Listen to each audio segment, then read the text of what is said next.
Հարգելի գործընկերներ, ես նախ անդրադառնամ մի քանի հնչեցված հարցադրումներին ու ելույթներին, նախ ատեստավորման անհավասար պայմանների մասին։ Մրցակցությունը ինքնին անհավասարության եւ հավասարության մասին է, պարոն Օհանյան։ Եվ եթե կա ապահովված մրցակցային իրավիճակ, երբ մարդիկ կարող են հավասարապես օգտվել հնարավորությունից, կարծում եմ դա ավելի շատ հավասարության մասին է, քան անհավասարության մասին։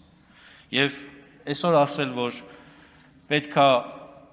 բոլորինը համատարած բարձրացնենք աշխատավարձերը ու բանակում չունենանք մոտիվացիոն համակարգ,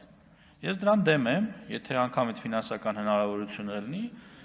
ես կողմ կլինեմ, որ ատեստավորման սանդղակում ֆինանսական մասը ըստ հարաբերակցության բարձրանա, բայց համատարած բոլորի աշխատավարձը չբարձրանա, որովհետև դա դեմոտիվացնում է զինվորականությանը։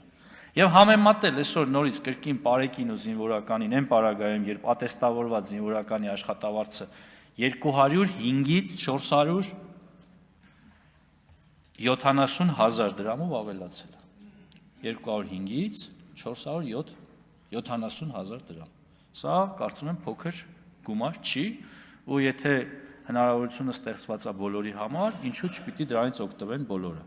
Այն ինչ վերաբերում է նրան, որ սահմանում կանգնած մարդը ժամանակ չունի, չի կարողանում, մենք հիմա ապահովում ենք նաև դրա համար պայմաններ, այսինքն հնարավորություն ենք տալիս, որ զինվորը ունենա բավարար ժամանակ իր ատեստավորման վրա ավելի շատ աշխատելու, իր ֆիզիկական վիճակը ավելի բարելավելու համար։ Իհարկե չեմ կարող այս ամբիոնից չողջունել, որ ազգային ժողովի падգամավորի որդին որոշում է ընդունել դառնալ պայմանագրային զինծառայող պաշտպան հայրենիաթ ծրագրով։ Ես սպասում էի, որ ազգային ժողովը կծափահարի, բայց չծափահարեց։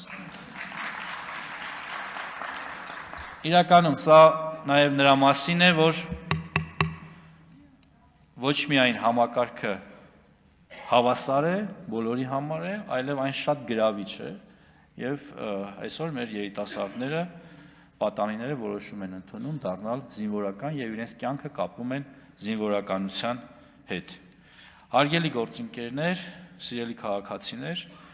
1.5 տարի զինվորական ծառայությունը դարձնելու նախաձեռնությունը